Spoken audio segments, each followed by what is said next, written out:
آج ایک آدمی آیا اپنی بوڑھی والدہ کو لے کے. وہ والدہ بیچاری بیمار تھی, بوڑھی تھی. مجھے کہنے لگا میری والدہ ہیں بیچاری پریشان ہیں, اب ان کو وہم ہو گیا ان پہ کوئی جادو تو نہیں ہو گیا ہے. میں نے اس کی والدہ کو دیکھا, بہت تکلیف میں تھی بیچاری, گھٹنوں کی تکلیف اور بڑھاپے کی تکلیف. تو میں نے اس نوجوان کو دیکھا, میں نے کہا یار آپ ان کی خدمت کر رہے ہو؟ کہہ رہے میں اکیلا ہی ہوں خدمت کرنے والا. میرے لیے نا اپنے جذبات پہ قابو رکھنا مشکل ہو گیا. تو میں نے اس کے کندھے پہ ہاتھ رکھا. ظاہر انسان تنگ آ جاتا ہے نا, ایک بوڑھی ماں کی 24 گھنٹے کی, اور اس کی ماں کی حالت کو دیکھ کے مجھے اندازہ ہو گیا کہ اس کی خدمت آسان نہیں ہے, اس کی سننا بڑی مشکل ہے. ظاہر بوڑھا ہے بیچارہ, بوڑھا تو بولتا رہے گا, اس کو چاہیے کوئی سنے. اتنا دیر سننا پھر اس کو برداشت کرنا. تو میں نے اس کے کندھے پہ ہاتھ رکھا, میں نے کہا میرے بھائی ایک سیکنڈ جو آپ برداشت کر رہے ہو نا, ایک سیکنڈ خدا کی قسم حج اور عمرے سے بہتر ہے. اس کو ہلکا نہ سمجھنا, اس کو بوجھ نہ سمجھنا. اللہ بہت نوازے گا تمہیں اس خدمت پہ. دنیا میں کچھ ہو سکتا ہے بزنس کا لاس ہو جائے, جو ٹائم دکان پہ بیٹھنے کا تھا وہ بھی کس کو دے رہا ہے. میں نے کہا اللہ کی نظر میں یہ خدمت ہلکی, دنیا میں اس پہ کخ بھی نہیں ملے گا. تبھی انگریز اس سے پہلے ہی اولڈ ہوم میں جمع کرا دیتا ہے, کیونکہ ماں نے جو قربانی دی ہے نا تمہارے لیے وہ اس سے بڑھ کر ہے. وہ بھول جاتا ہے انسان, اور اس پہ کوئی موٹیویٹ کرنے کے لیے تیار نہیں ہے. وہ فادر ڈے اور مدر ڈے مناتے ہیں بس سال میں ایک دفعہ. قرآن کو پتا ہے کہ انسان اپنے محسنین کو سب سے پہلے بھولے گا, کیونکہ ان سے جتنا فائدہ اٹھانا تھا اٹھا لیا. اب اس سے نہ کوئی فیکٹری چلے گی, نہ معیشت مضبوط ہوگی. گورا سارا فوکس کس کو کر رہا ہے؟ کنٹری مضبوط ہو جائے, ہے بھائی, بزنس اچھا ہو جائے. اللہ کو پتا ہے ان لوگوں نے تمہیں جنا ہے. ماں نے, قرآن کیا کہہ رہا ہے؟ حملتہ امہ کرہن ووضعتہ کرہا. اس ماں نے تمہیں تکلیف سے پیٹ میں اٹھایا اور تکلیف سے تمہیں جنا ہے. وحملہ وفصالہ 30 شہرا. اور جب دودھ پیتے بچے تھے نا 2.5 سال اپنی گود سے چپکا کے رکھا ہے اس نے. 2.5 سال, ایک سیکنڈ کے لیے الگ نہیں ہوتی تھی. اس وقت تمہاری معاشرے کو کوئی ضرورت نہیں تھی. بچے کا کوئی کردار ہوتا ہے؟ کسی کام کا نہیں ہے. پھینک کے چلی جاتی, کوئی پوچھنے والا نہیں تھا. عیدی سینٹر میں جمع کرا دیتی. کیسے پالتی ہے, کیسے سینے سے بھائی نہیں مانگتی. تو جب وہ بوڑھی ہوتی ہے تو انسان وہ سارا پروسیس بولو بھائی بھول جاتا ہے. اب اس کو یہ بوجھ لگتا ہے, کھانس رہی ہے, گھٹنوں میں تکلیف ہے. میں ایک اکثر واقعہ سناتا ہوں نا, کہ ایک بوڑھے نے اپنے بچے سے پوچھا,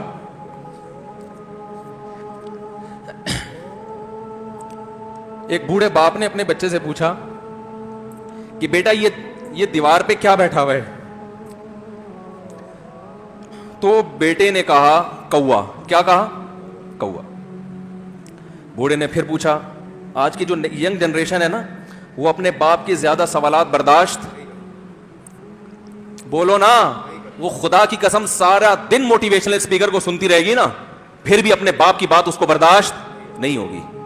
دم ہی نہیں ہے اس میں, معاشرے کی اصلاح ہے ہی نہیں.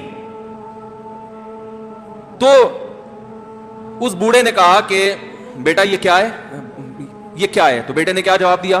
کوا. دوبارہ اس نے پوچھا بیٹا یہ کیا ہے؟ بیٹے نے کیا کہا؟ کوا. تیسری دفعہ پوچھا تو کوئی بہت ہی شریف خاندان کا بیٹا تھا, تو تیسری دفعہ میں سوال برداشت کر گیا. ورنہ آج نوجوان کے پاس بوڑھے باپ اور بوڑھی ماں کو برداشت کرنے کا حوصلہ نہیں ہے. 2-3 سوالات پر ہی آگ بگولا ہو جاتے ہیں. مجھ سے کہتے ہیں میرے ابا ایسے, میرے پاپا ویسے. او بھائی اگر تیرے ابا اچھے ہوتے تو اچھا تو دوست بھی ہو تو اس کے ساتھ اچھا سلوک کرنا چاہیے نا. ابا اماں تو خراب ہو پھر اچھا سلوک کرنے کا حکم, اس لیے کہ ان کے احسانات ان کی برائیوں سے بولو زیادہ ہیں. جو احسان انہوں نے کر دیا وہ ایسا آپ پر احسان کر دیا ہے کہ اب اس کا بدلہ قیامت تک آپ نہیں چکا سکتے. تو وہ باپ نے دوبارہ پوچھا, تیسری دفعہ پوچھا یہ کیا ہے؟ تو بیٹے نے کہا کیا ایک سوال کی پخ لگا کے رکھی ہوئی, کچھ اور کام کر لو ابا, بار بار ایک ہی سوال ریپیٹ کر رہے ہو. تو باپ کو اپنا زمانہ یاد آیا. اس نے کہا بیٹا جب تو چھوٹا تھا نا تو نے 20 مرتبہ مجھ سے پوچھا تھا کہ ابو یہ 20 مرتبہ پوچھا تھا, اور میں ایک دفعہ بھی میں نے جھنجھلا کے جواب بولو نہیں دیا تھا. تو چونکہ بچہ بھول جاتا ہے کہ میری ماں نے میرے لیے کیا کیا, اور خود ماں بھی بھول جاتی ہے, حقیقت تو یہ ہے باپ بھی بھول جاتا ہے کہ میں نے اپنی اولاد کے لیے کیا کیا. اللہ چونکہ یاد رکھتا ہے اس لیے اس نے قرآن میں بار بار ماں باپ کو بیان کیا ہے, بہت زیادہ بہت زیادہ. وَوَصَّيْنَا الْإِنسَانَ, فرمایا آرڈر نہیں دے رہا, حکم نہیں دے رہا, وصیت کر رہا ہوں. جیسے کوئی مرتے ہوئے دنیا سے جاتا ہے نا, ایسے وصیت کر رہا ہوں, حکم نہیں. وصیت حکم سے بڑھ کر چیز ہے کہ ان کو نہیں بھولنا ہے, تم نے ان کو نہیں بھولنا ہے. تو یہ کون سے اچھے لوگ ہیں بھائی جو خدا کو بھی نہیں یاد رکھا انہوں نے اور اپنے پیرنٹس کو بھی نہیں. تو کسٹمر کو سے اچھے اخلاق سے بات کر کے یہ کون سے اخلاق ہو گئے.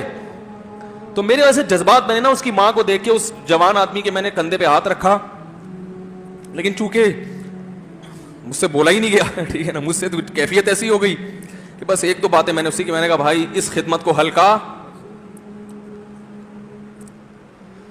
نہ, ابھی نہیں بولا جا رہا تو آپ سوچیں جب یہ منظر تھا تو کہاں بولا جا رہا ہوگا. تو میرے لیے سب سے مشکل جو ٹاپک ہے نا وہ والدین کے حقوق پہ بات ہے, کیونکہ جذبات بولنے نہیں دیتے, ساتھ دماغ کو اپنا ہٹاتا ہوں میں. جو آج کل والدین کے ساتھ ہو رہا ہے, اپنی بیوی کو دیکھا کرو یار, کیسے پالتی ہے,